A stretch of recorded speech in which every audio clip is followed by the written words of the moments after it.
Meus amigos, dia Damásio, primeira fase, exame 39. Aqui é o Clever Vasconcelos e eu vou conversar com vocês sobre a disciplina Direito Eleitoral. Direito Eleitoral na primeira fase caem apenas duas questões, mas podem fazer falta para vocês. E o que eu vim fazer aqui? Eu vim aqui cercar a possibilidade do que pode cair no seu exame. Olha, e eu tenho pé quente, hein? Porque no último exame, no 38, eu estive aqui neste tablado, nessa gravação, nesse estúdio, e eu acertei as duas questões. Então, vamos colocar esse pé quente, porque eu acho que vai funcionar dessa vez também. Fique bem atento no que eu vou falar, perfeito? Eu vou começar a falar de um assunto chamado princípio da anualidade eleitoral. É muito comum isso cair na prova. O princípio da anualidade eleitoral. Esse princípio da anualidade eleitoral, ele está no artigo 16 da Constituição. E o que ele fala? Que a lei que altera o processo eleitoral, ela entra em vigor na data da sua vigência, como qualquer outra norma. Entretanto, ela precisa de um prazo de 1 ano para ser aplicada para a próxima eleição. Então, veja uma coisa, se uma lei é aprovada em um determinado tempo, esse determinado tempo é menor do que 1 ano, ela não se aplica nessa eleição se nós tivermos menos de 1 ano para a eleição.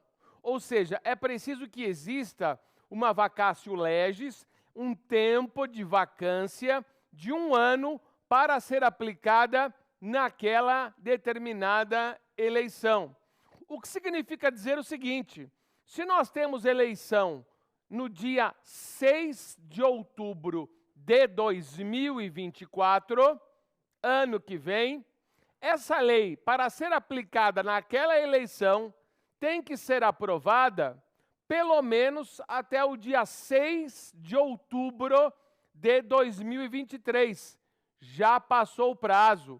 Não dá tempo para ser aplicada na próxima eleição. Portanto, o que é o princípio da anualidade eleitoral do artigo 16 da Constituição? É aquele princípio que dá uma segurança jurídica para que todos saibam das regras do jogo há pelo menos 1 ano antes da eleição.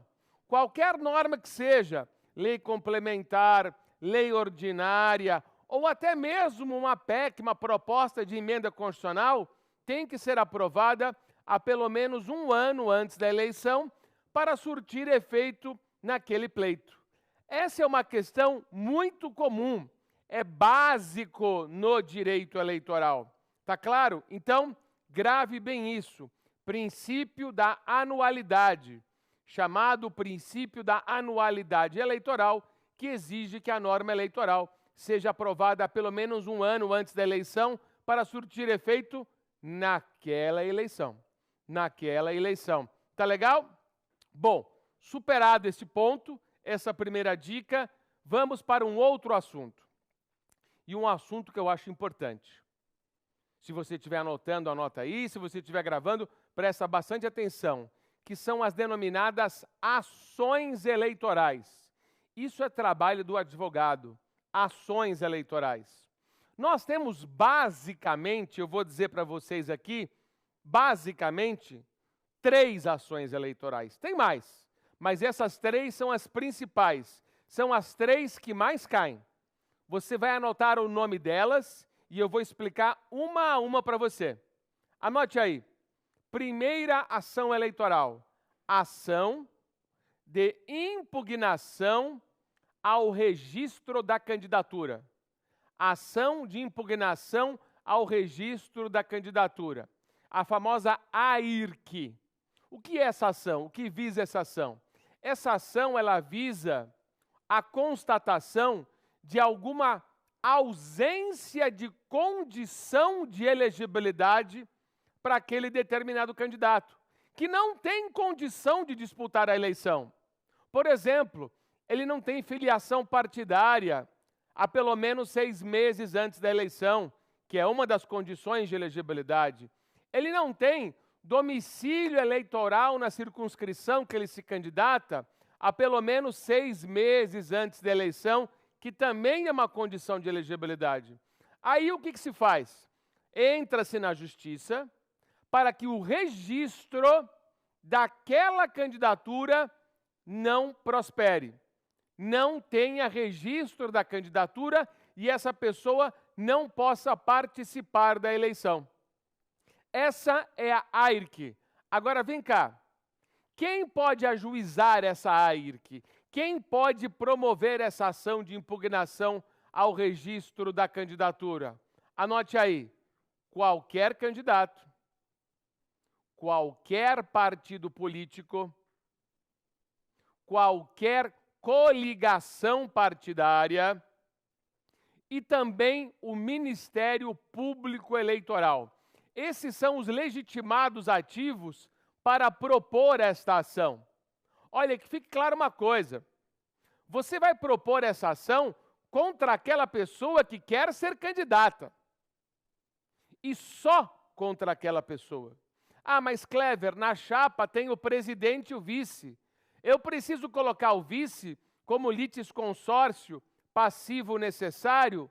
Não, porque condição de elegibilidade é uma condição personalíssima, muito pessoal, porque cada um tem a sua condição de elegibilidade. O presidente tem a sua, o vice tem a sua. Então você ajuiza só contra aquela pessoa. Ô Clever, e ela poderá disputar a eleição? Ela pode disputar a eleição, ainda que impugnada na justiça, mas se a Justiça Eleitoral, após decisão do TSE, decidir que ele não tem condição de elegibilidade, ele não participa da eleição. E essa ação tem que ser julgada a pelo menos 20 dias antes da eleição. Então, certamente nós teremos, meus caros colegas, certamente nós teremos um resultado dessa ação antes do início da eleição. E aí não vai ter problema, você vai ter segurança jurídica para não escolher aquele candidato que foi impugnado pela ação de impugnação ao registro da candidatura. Perfeito? Tudo bem aí? Qual é o prazo, Clever? Qual é o prazo para a propositura desta ação? O prazo é de 5 dias. 5 dias. Mas aí o examinador vai dizer, 5 dias a partir de quando? Nessa câmera. 5 dias a partir do anúncio que a Justiça Eleitoral publicar dizendo que você quer ser candidato. Ou seja, você vai lá, você vai pedir o seu registro de candidatura, você não conseguiu ainda. A Justiça Eleitoral vai dizer, olha, o Clever pediu para ser candidato. Nessa publicação, começa a contar os 5 dias de prazo. E aqueles legitimados ativos podem propor a ação. Portanto, o prazo é de 5 dias a contar da publicação da lista de quem pediu o registro. Tudo bem? Sem prejuízo disso, se o próprio juiz eleitoral perceber que aquele candidato não tem condição de elegibilidade, o próprio juiz eleitoral indefere o registro da candidatura. Tudo bem? Essa é uma ação importante. A primeira ação que eu trago aqui para você, e você, como advogado, você pode ajuizar essa ação, por isso que é uma pergunta muito importante esse assunto de ação de impugnação ao registro de candidatura que pode cair para você. Tá legal? Agora nós temos uma outra ação. A segunda ação, famosa aí na televisão, porque sai toda hora. AIG. A-I-J-E. Ação de investigação judicial eleitoral. Ação de investigação judicial eleitoral. O que visa essa ação? Essa ação tem um pressuposto básico, que aquele candidato ele esteja com condição de elegibilidade, que aquele candidato esteja na campanha eleitoral. Mas acontece que aquele candidato que você vai impugnar por AIGE, ele praticou abuso do poder econômico ou abuso do poder político. Clever, o que é um abuso do poder econômico? Por exemplo, você colocar caixa 2, dinheiro ilegal na sua campanha, de você arrecadar dinheiro de pessoa jurídica. Não pode financiamento de pessoa jurídica em campanha eleitoral. Perfeito? E aí esse candidato fez isso. Aí você ajuiza essa ação para que essa pessoa não possa disputar a eleição. Essa ação deve ser proposta até o dia da diplomação dos eleitos. Então, veja bem, é possível que você ajuize essa ação, se for o caso, antes ou depois da eleição. Até depois que ele tenha ganhado.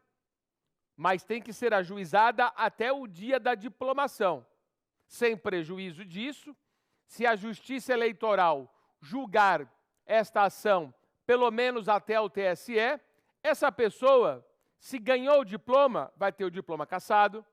Se foi empossada como candidata vencedora, vai ter o mandato cassado. Perfeito? Essa ação, portanto, ela tem dupla motivação. Alternativa, abuso do poder econômico, que eu falei, e um outro abuso. Qual é o outro abuso? Abuso do poder político. Então, é abuso do poder econômico ou abuso do poder político. Clever, o que é o abuso do poder político? Por exemplo, você usar a máquina administrativa, os seus funcionários, os carros da prefeitura, para fazer campanha para você. Isso fere o princípio da paridade de armas. Isso fere o princípio da paridade de armas, o princípio da igualdade da concorrência. É desleal isso. E por isso que a AIGE visa combater o abuso do poder econômico ou o abuso do poder político. Essa AIGE, além de impedir que você seja diplomado, tome posse ou perca o mandato, ela tem um chaveirinho, tem um presente que vem junto. Qual é esse presente? É a denominada inelegibilidade. Inelegibilidade por 8 anos. O sujeito que é condenado em AIGE não pode se candidatar por 8 anos.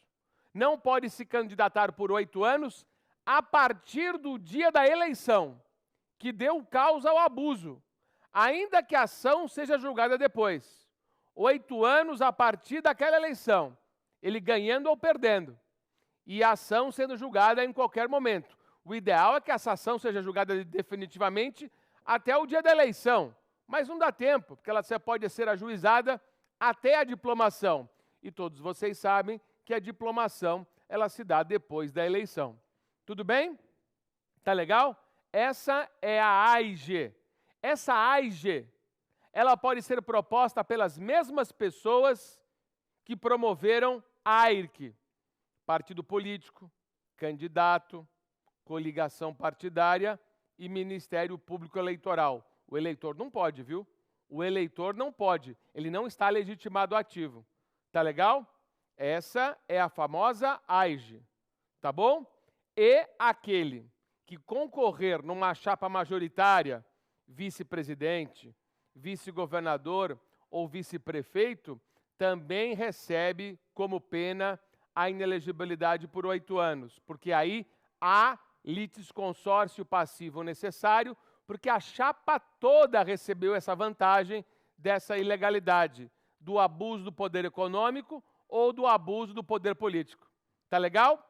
Agora, a gente vem aqui para a última ação. A última ação que pode cair na sua prova, que vai cair na sua prova. Você veja que eu estou apostando aqui no dia Damásio, primeira fase, 39º exame da OAB, em anualidade eleitoral e ações eleitorais. Falei da AIRC, falei da AIGE, agora vem para a terceira ação. Qual é a terceira ação? A terceira ação é a AIME. AIME, ação de impugnação ao mandato eletivo. Ação de impugnação ao mandato eletivo. Qual é a parada aqui? Como é que funciona tudo isso? É fácil, é super simples, é quase igual à AIGE. Por quê, Clever? Porque essa ação, ela visa também a constatação do abuso do poder econômico ou do abuso do poder político na campanha. Igual à AIGE. Um detalhe, essa ação, ela tem um prazo diferente. Por quê? Você lembra que na AIGE, o prazo para promover a ação era até o dia da diplomação? Aqui na AIME, o prazo é diferente. O prazo dessa terceira ação conta a partir do dia da diplomação. E mais 15 dias. Ou seja, eu tenho que promover essa ação no prazo de 15 dias contados da diplomação. Então é o seguinte, se eu perder o prazo da AIGE, eu promovo a AIME. É isso mesmo.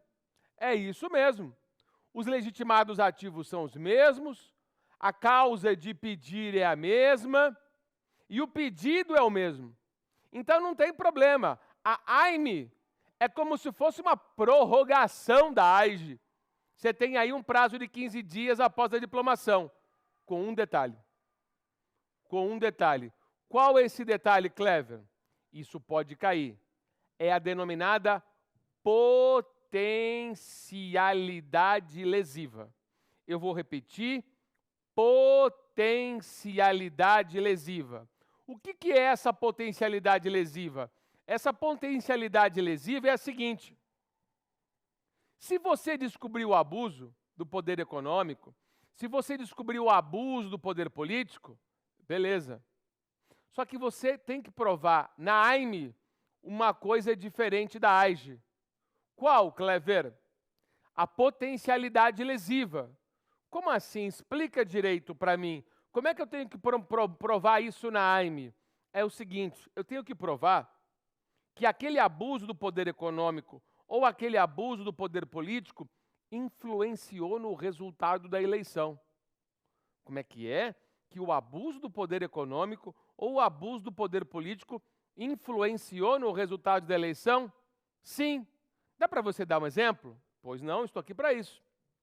Olha só, vamos supor que A disputa a eleição contra o B no segundo turno. O A meteu a mão na grana, fez tudo errado, praticou abuso do poder econômico, praticou abuso do poder político. O B não. O B agiu certinho. Quem ganhou a eleição? O A. O A ganhou ilegalmente. Só que é o seguinte, se o A não tivesse aquele dinheiro todo que ele roubou para colocar na eleição, que ele pegou ilegalmente, ele não ganharia a eleição. Porque ele teve mais aparência na mídia, ele apareceu mais, ele tinha dinheiro para fazer campanha. E campanha é dinheiro, gente. E aí o que vai fazer? Esse dinheiro influenciou no resultado da eleição? Influenciou. Potencialidade lesiva. Eu tenho que ter, por exemplo, eu tenho que possuir e comprovar na AIME o nexo de causalidade. O nexo de causalidade entre o abuso do poder econômico ou o abuso do poder político e o resultado da eleição. Isso na AIME. Lá na ação anterior, na AIGE, eu não vou precisar comprovar isso. Então você veja o seguinte, é melhor você ajuizar a AIGE, porque na AIGE você não tem que comprovar a potencialidade lesiva. Na AIME eu tenho.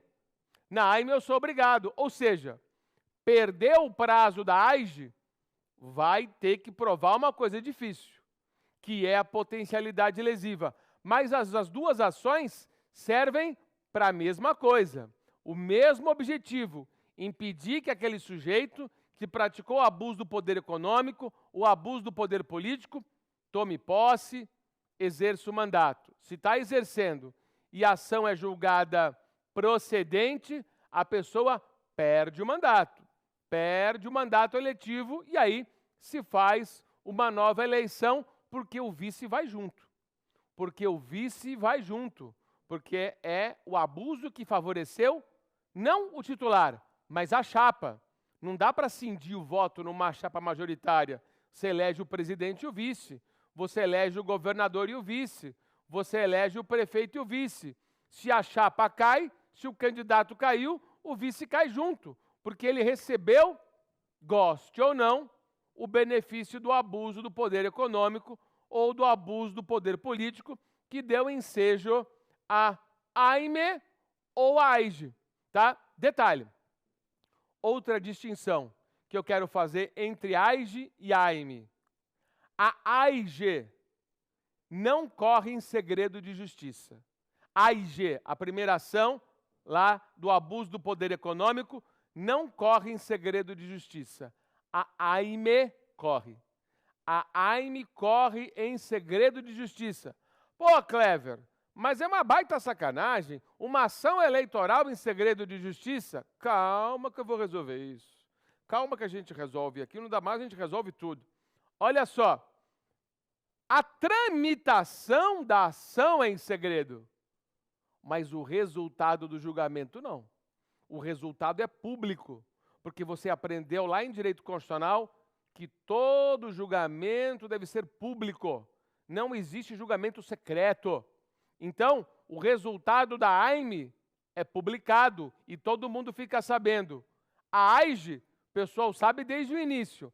A AIME só no final. Tudo bem? Então, a gente aqui trouxe para vocês 3 ações eleitorais. A AIRC, a AIGE e a AIME. Eu aposto que sobre essas 3 ações será uma das questões. Uma das questões vai abordar um desses 3 assuntos. E eu acho ainda que aquilo que eu falei no início da aula, que é a anualidade eleitoral, também é questão obrigatória.